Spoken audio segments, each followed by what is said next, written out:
Hi guys, Mr. Banwell here. I wanted to make a quick video just to go over part 3 of lesson 1.2. There was quite a few students that missed class today because the schedule changed for them and they didn't know about it ahead of time. And this is the one lesson that I kind of feel that you need a little bit of guidance on. So here's a quick video on how to do part 3 from lesson 1.2. So I'm going to go ahead and click on part 3. And this lesson has 2 pages to it. And the first page is just a list of safety guidelines for doing lab activities or hands-on activities. Now, we're not actually doing a hands-on activity, of course, so we don't even really need to pay attention to this right now. We're just going to go ahead and hit next, okay? And that'll take us to the page 2 here, and this is the page where we actually have some stuff to do and to turn in, okay? Now, since we're not doing it hands-on, instead of that, I have a short video to show you that will show what we would have done. So I'm going to go ahead and hit play here as soon as this pops up to full screen. Okay, here we go. So these kids are putting together a system. The kid on the left has a motor with a fan that he's attaching to it. And the boy on the right has a battery that he just put into a battery pack. And now they're going to connect the two to each other using these wires. You do need 2 wires whenever you're using electricity because of the positive-negative thing and just the way that electricity flows. And so we'll see, as soon as he connects the second wire, the fan will spin. Watch carefully. There it goes. Now he takes it off for a second. He's just trying to get a better connection, and then it goes again. There's no on and off switch on this system. It's a very simple system. It's just a battery connected to wires, connected to a fan.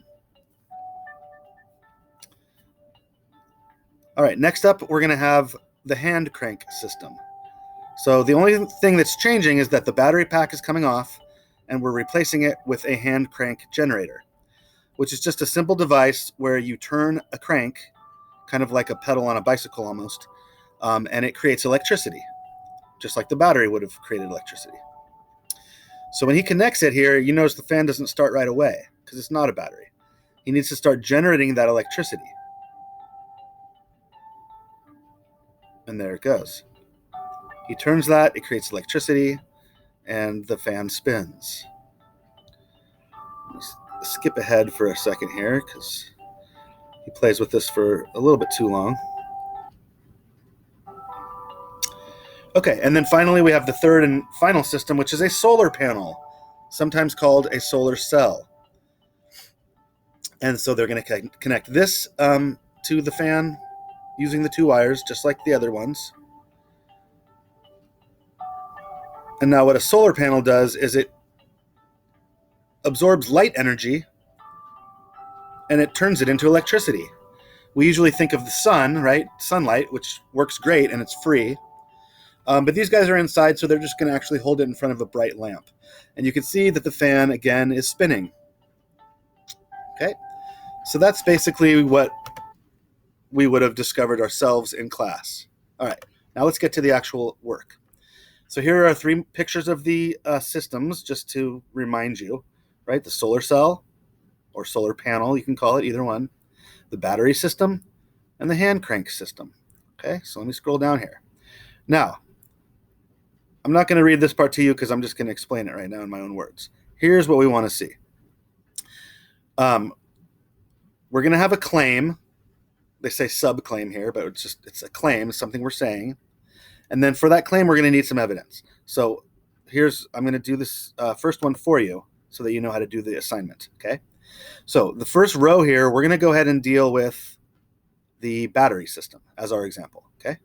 So our 2 possible claims are the battery system does have energy or the battery system does not have energy. And in class, I would ask at this point, what do you guys think? And every single time I did, several people would unmute themselves and say, it has energy, right? It has energy, okay? And I'd say, yes, good. And then so what we type here is the battery system does have energy. And that's our claim, right? We are claiming that this is a true statement. Now, in science, we need to back up claims with evidence, right? We prove everything. So nothing is ever left to like, oh, just trust me, just believe me, I'm a scientist, right? That's not things that scientists say.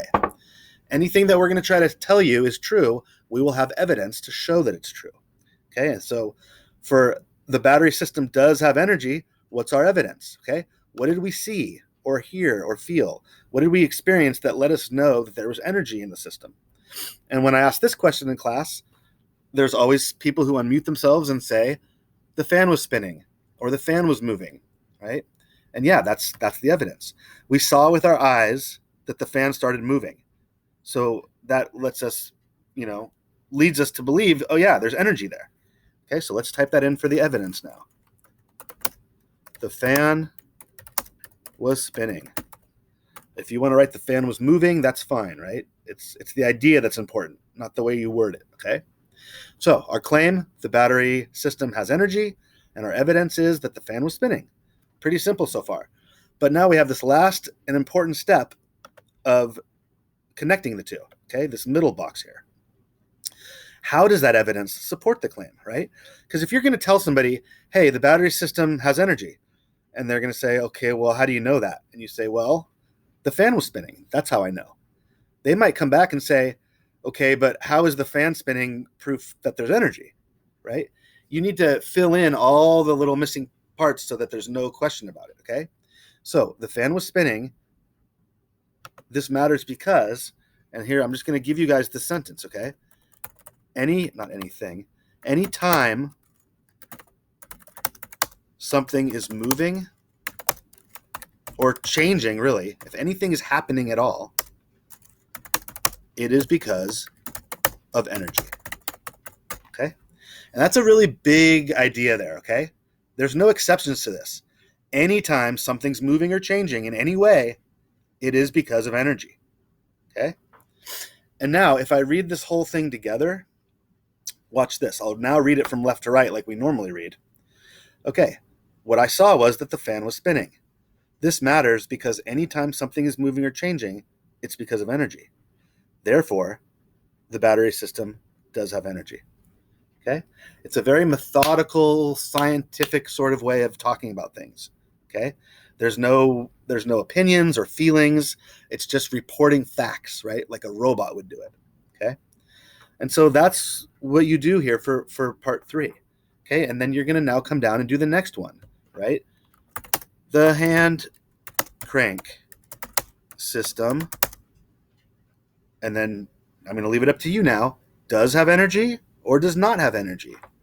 And then your evidence over here, and then connecting the two, okay? So fill those in, right? And then the bottom one, of course, is the solar cell, or I like solar panel better, the solar panel system. ... right? So fill these all in, and then when you're done, hit hand in. And then, now that you understand how to do this part, you will be able to do part 5 on your own, okay? Part 5 is basically the same idea here, that we're making a claim and then backing it up with evidence. But they're just some simpler examples that you can go through, okay? And then, of course, you do need to do part 1 if you haven't done it, but that's also pretty easy to do on your own, all right? So that's my video, guys. I hope this helped.